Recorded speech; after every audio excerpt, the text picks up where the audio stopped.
So we have here a Lowrance HDS 9 carbon unit, and the left-hand side of the display is flickering. And this is happening pretty consistently. This is in the garage, so it doesn't take very much time, and it starts showing up like this. So I've worked on some of these HDSs before on the Gen 3, similar kind of behavior, and it's either been when it's random like this, where it works for a little bit and then stops and goes back and forth. It can either be water intrusion and some corrosion, or a ribbon cable that's come loose. If it's happening all the time, it can be there could be a display problem. But a quick fix is to take it apart, clean everything, clean the connectors, reassemble, and see if that solves the problem. And then if it doesn't, then you can look at other potential component problems. So we want to take this cover off and check for water intrusion. One thing, there's a seal O-ring that's all the way around where the back and front case sandwich together. There's gaskets behind every single one of these ports that's on the bottom side of this, so you just want to confirm that we don't have any water intrusion there. The other thing is there's a ribbon cable that's between the top board, the main board, and the display. Sometimes that has been known to come loose. Generally it's just the display doesn't work at all, but we'll just go through and clean it up and see what happens. The display could be going bad, but I'm hoping that it's just something simple like that. Since it's very random, it doesn't happen all the time. That usually is indicative of a bad connection, or we got some water intrusion in there where we need to clean that up and fix the gasket. Generally, when I've seen like backlight failures and so forth, it's usually a hard failure. It just doesn't work at all. So the randomness of this really shows that it's a connection related problem. So hopefully we can get that resolved. So a few tools that you're going to need to get the cover off of your HDS. You're going to need I believe this is a T8 is the size. You're also going to need like a crescent wrench or something to take off where the sonar and the power ports are. These are threaded. So you use that to loosen these. So let's go ahead and loosen them.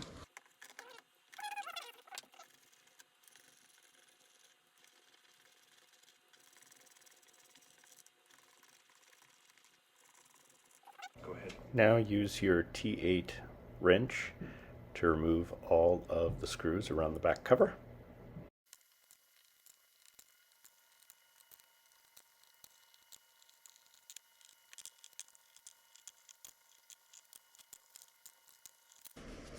Okay, so let me start pulling this off. This will come right off, just like so. Look in the back, see if we have any water intrusion. So the thing to look for on these, there is an O-ring which goes all the way around this exterior perimeter. So you want to make sure that this is intact. You don't have any water that's come in through here. So that's everything looks good from that perspective. Okay. So a few things on here. You got a GPS chip. That's what we have here. There's an antenna board. That small coaxial port comes in right here. There's actually a second antenna on the right hand side. This is the Wi-Fi antenna. This right here, this ribbon cable feeds the SD card reader.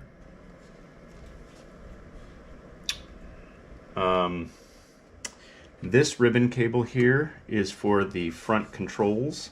It is potted, so hopefully you can see that. It's let's bring that in here like so.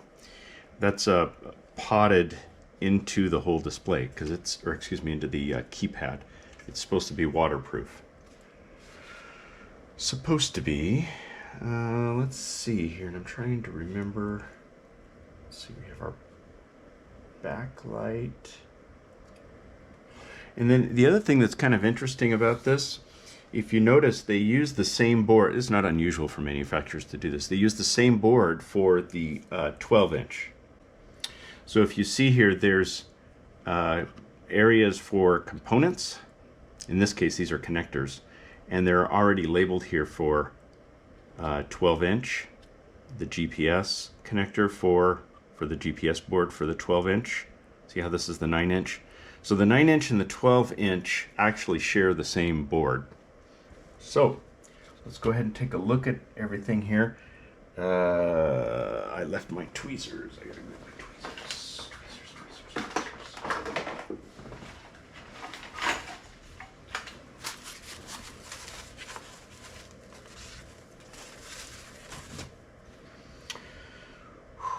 Man, my eyesight is getting a lot worse here. Let's go ahead and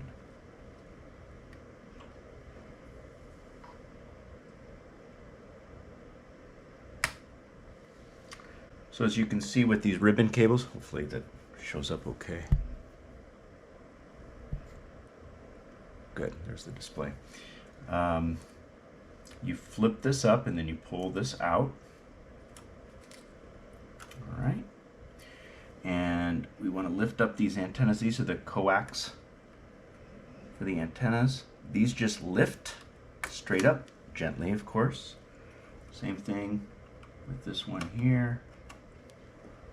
We'll want to carefully lift that. All right. And this is for our front keys. We're going to flip this up and pull this ribbon cable out of there.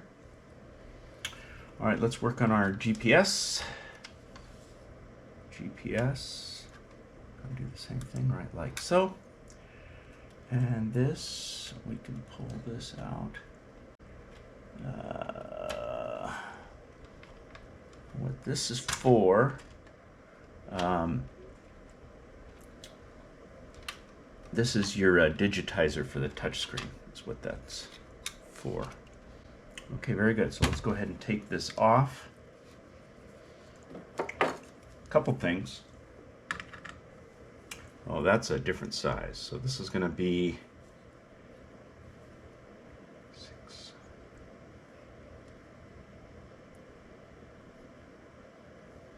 Let's try T7.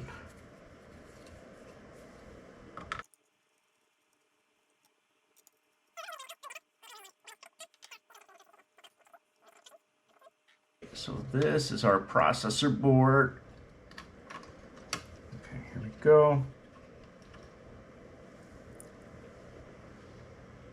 We have some heatsink material here, of course. All right. So here's our processor board with memory on it. Let's see if you can see that okay.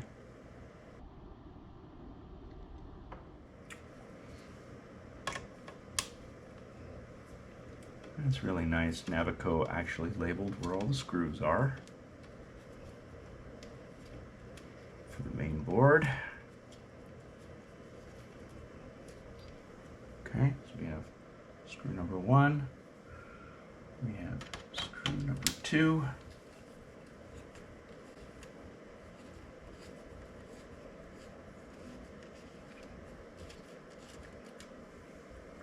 Okay.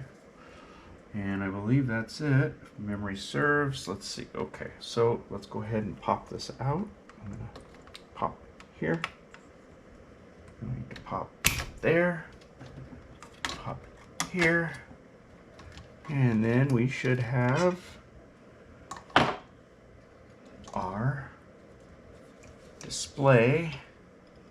There it is.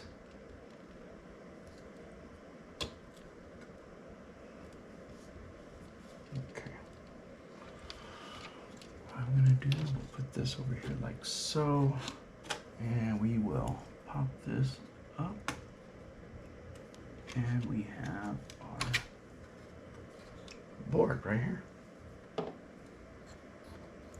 Okay, look at that.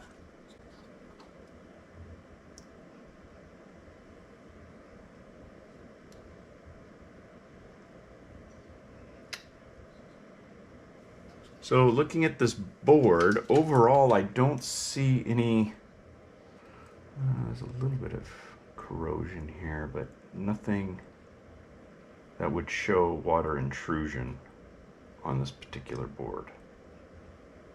Okay, so what I'm going to do is spray down these connectors, because this problem that we're seeing where it's intermittent, it's either heat related or related to a connector. They have had some known issues where the connectors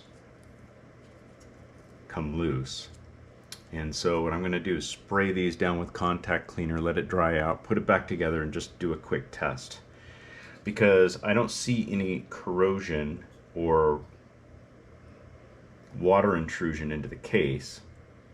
And if we had a component failure, it is likely and it is possible, but because of the fact that it seems to work most of the time, it's just random, that I'm thinking it may be one of those connectors. So that's just low-hanging fruit and just a quick way to test this. So I'm going to do that, and we'll put it back together and do a quick test, and we'll see what we got. And see what we got.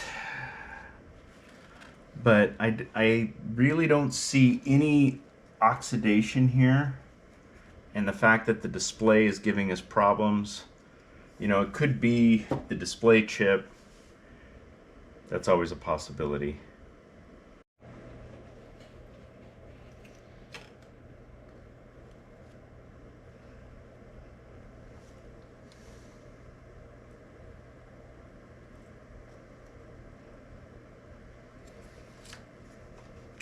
As I mentioned earlier, you definitely want to make sure that you are grounded one way or another when you're dealing with the inside of this. I've got a grounding mat, and I'm standing barefoot on this grounding mat, so I'm covered here, but you definitely want to do that before you start monkeying around with the inside of this. Get a grounding strap of some sort.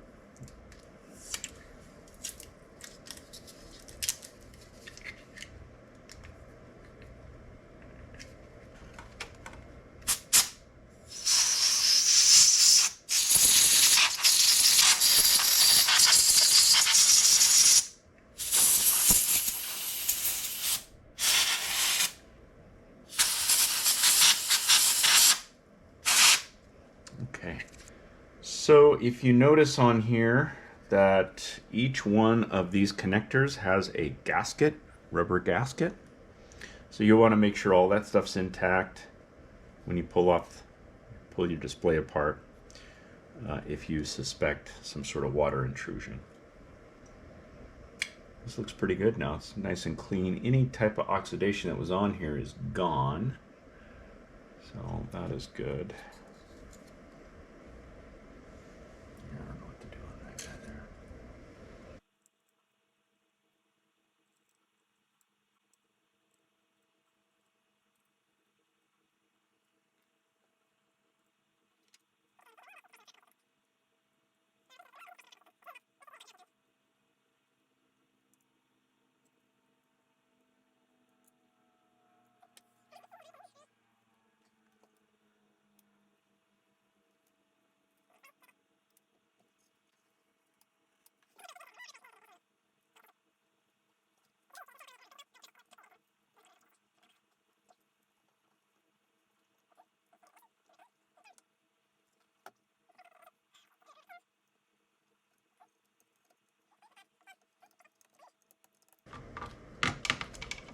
And get this guy locked into position. That's lock, lock, lock. Okay. This is our digitizer cable for the touch screen. This is for the GPS. Slide that back in. Okay, that's good. Here's our antenna for the GPS.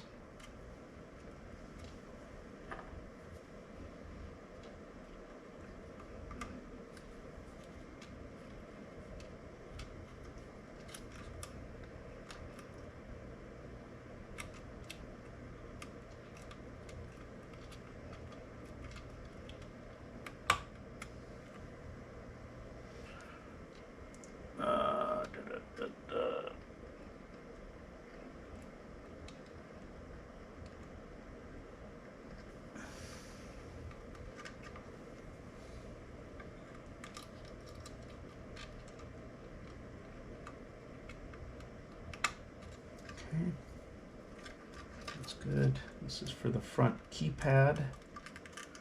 Let's get this guy in here.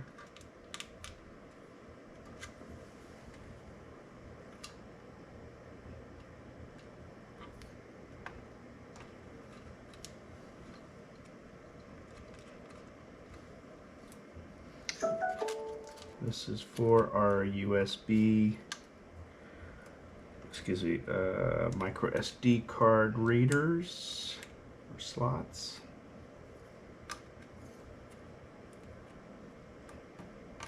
Okay, we got that. Okay, so we just need to put our 2 screws on here. So we got that. Got our antennas, GPS. Oh, digitizer. That's all in here. USB, or excuse me, SSD. Hey, we lost a gasket here. Okay. So we have hold our main board in place. We've got 1 screw. And we got screw number 2.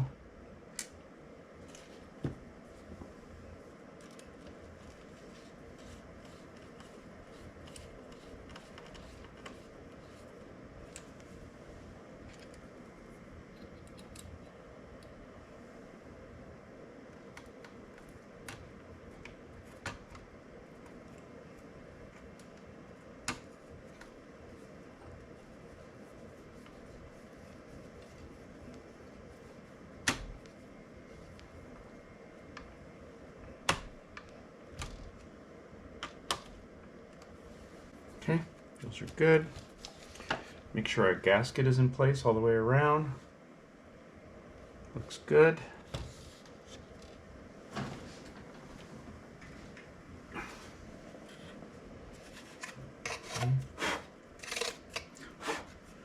We have all of our gas. Oh, we're missing a gasket here. We're missing a gasket. Ah, there we go. All right. Okay, gasket.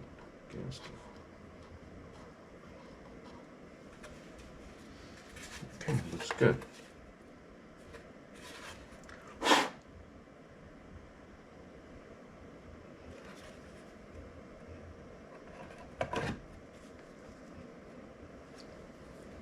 Okay.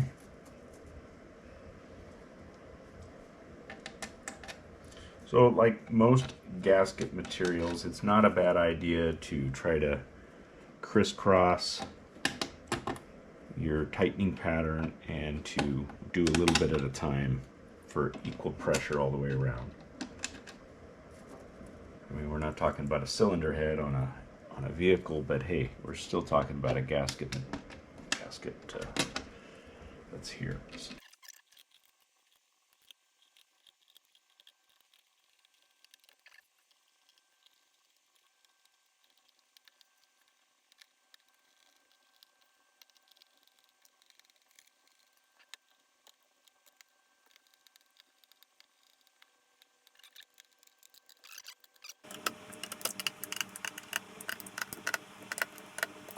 Now, we just need to put these on. We can do a quick test.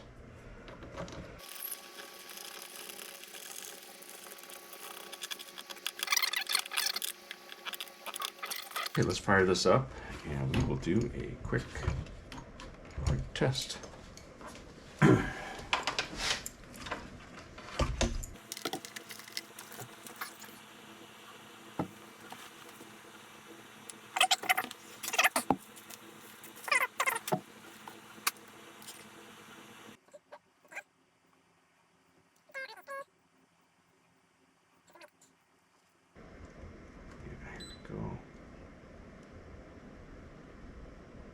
Looks good.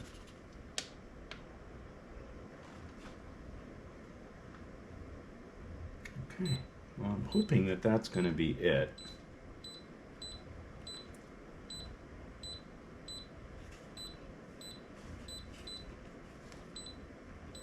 Okay. There we go. Well, we'll give that a shot and see how it goes.